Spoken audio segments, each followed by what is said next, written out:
Not so long ago, these babies might have died from the things that too often kill children here in Senegal: dysentery, yellow fever, and especially malnutrition. Malnutrition is a pandemic problem in West Africa. As the West Africa Director of Church World Service, Lowell Fugley, an American living in Senegal, has seen the ravages of malnutrition.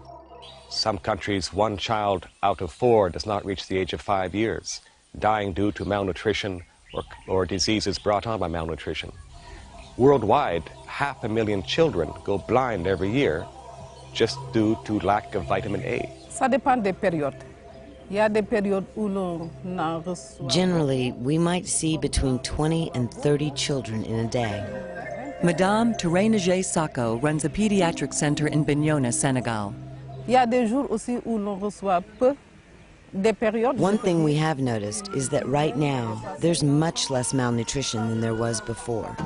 Madame Sako says the reason for less malnutrition is a tree called Moringa. Some people call it a miracle tree. There's less malnutrition now because we discovered Moringa and all of its virtues. The leaves themselves contain, ounce per ounce, about 3 times the iron you find in spinach, 4 times the vitamin A you'll find in carrots, 4 times the calcium you find in milk, protein, all the essential amino acids. Its leaves, fruit, seeds, even the flowers are all edible and highly nutritious. From the seeds, you can extract a very high-quality vegetable oil. The seed kernel powder can be ground up and used to purify water. Foundations, universities, and companies from all over the world are researching Moringa's potential applications. And U.S. foundations like Andrew Mellon, the National Geographic Society, and the National Science Foundation are all participating in Moringa research.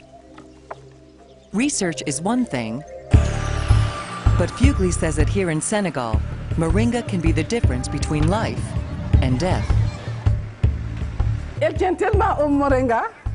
This child you see here was brought to us by his mother 2 years ago in a very severe state of malnutrition, like a skeleton. His bones were just standing out and his mother was certain the baby was going to die. But we advised to take Moringa. The child did recover, and now he's in excellent health. When a mother arrives with a malnourished child here, first we weigh the child and take his temperature and do a general examination. If he is suffering from a particular disease, we will treat that disease with medicines. And then we will counsel the mother to put the child directly on Moringa. The mother will thereafter return with the baby periodically for checkups. And we find that Moringa, not only does it rapidly cure malnutrition, but it also seems to have a beneficial effect on many other maladies. Fugley's mission is to promote Moringa as part of the national diet. We did a pilot project here in Senegal for 2 years, training health workers, training villagers, and how to use the tree, how to grow the tree.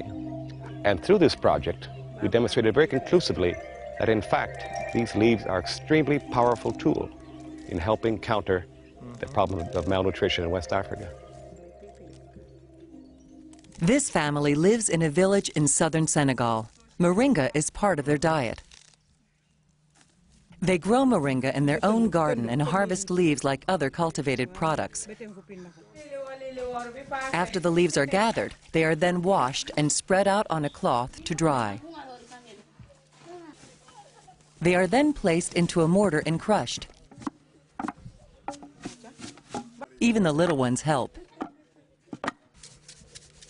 The powder is then sifted like flour.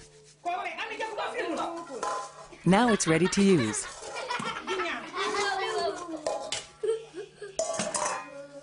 In this case, it's used as a spice over the evening meal.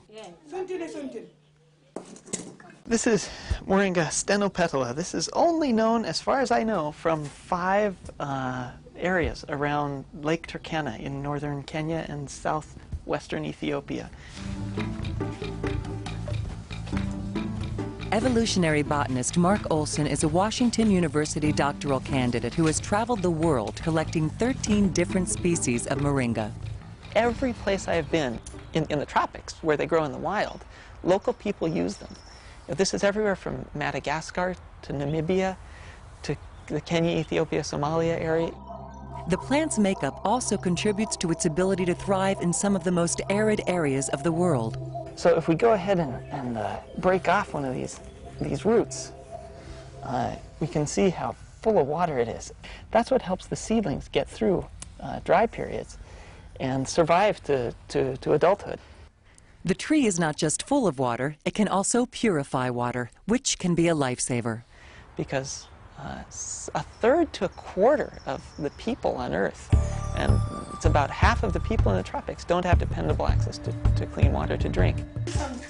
To help remedy this access problem, the University of Leicester, England is researching the coagulating properties of moringa seeds. They believe the seeds purify water better and less expensively than traditional methods. There's even been an entire full-scale running of a water purification facility in Tiolo, Malawi, just using moringa seeds. Ground into powder form, just 3 tablespoons of moringa leaf powder can provide 3 times the vitamin A a child needs, virtually all of his iron and calcium needs, and all of the essential amino acids. These days, health workers, instead of using imported products to treat malnutrition, are using these leaves. It's accessible and indigenous. Fugly says one of the disadvantages of other forms of aid to combat malnutrition is that once the aid runs out, the people starve. Not so with moringa. Through moringa, we felt that this was a possible, local, low-cost, accessible solution, which even after the training program in how to use it came to an end, the people could carry on by themselves. People like Blanche Sambu Diata, a midwife at Belfort Health Post who performs pre- and postnatal examinations at the clinic. Since I was pregnant with my baby, I've been taking it regularly, and I continue to take it. And I can attest to these women that I myself am a user of this product. We also advise them to plant it themselves at their home and to use it for the benefit of the entire family.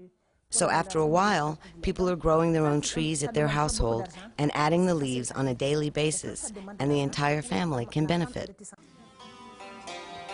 Africa's not the only place where moringa is working miracles. In India, it's called the drumstick tree. They are looking at the use of moringa as a potential cure to blindness because it's loaded with vitamin A. Vitamin A deficiency can lead to blindness, deformities, and other congenital diseases. According to the World Health Organization, vitamin A deficiency is almost at epidemic proportions in many rural villages. In 20 villages in western India, Kansas-based Trees for Life is trying to fight this epidemic by helping the people plant and use moringa. In India, I know that people take the seeds and they will sort of stir-fry them, and they will get a vegetable that tastes somewhat like peanuts. Ann Hirsch is a professor of botany at the University of California, Los Angeles. Well, one of the things that impresses me most about moringa is the fact that it has the full complement of essential amino acids that human beings need. There are 8 of them that we cannot synthesize, so we have to get it from our food. In the developed world, we eat meat. In the developing world, meat is a rare commodity, or it's an extremely expensive commodity. Experts are surprised that Western businesses haven't exploited moringa's commercial value in the developed world. The place for a plant like moringa in this country would be most likely to people who follow a vegetarian diet. The protein could be processed and added to all sorts of different kinds of drinks or protein supplements that I know a lot of people purchase. But in Senegal, the people have more immediate needs for moringa. The mother should take a spoonful of powder morning, afternoon, and night every day. This will help her produce more milk and improve her health through 6 months while she's nursing her baby. She should also mix a spoonful of powder in with the baby's formula.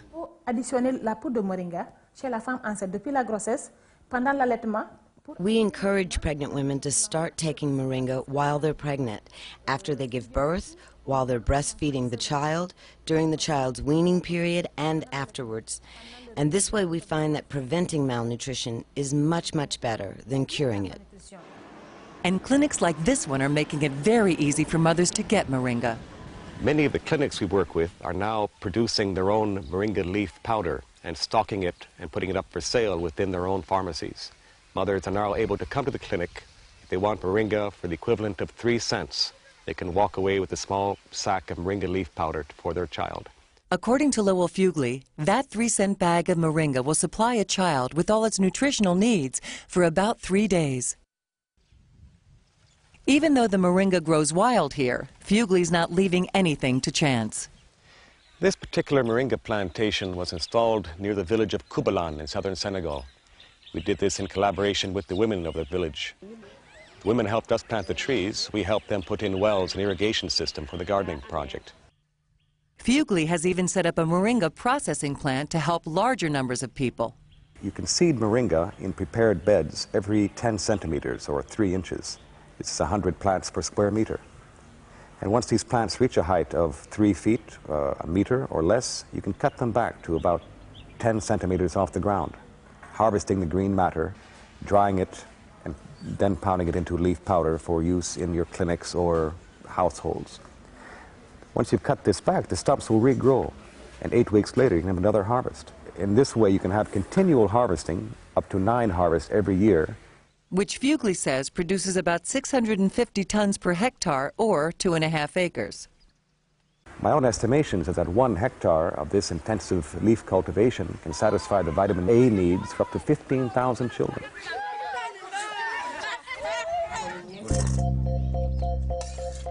The goal is to make sure that this family and hundreds of thousands of others have a future. The idea to find a food, a perfect plant, that can satisfy people's hunger and give them all the protein nutrients that they need is of great importance. If I had set out to design a tree which would be of maximum benefit to mankind, I'd be hard put to do better than the Moringa illifera tree.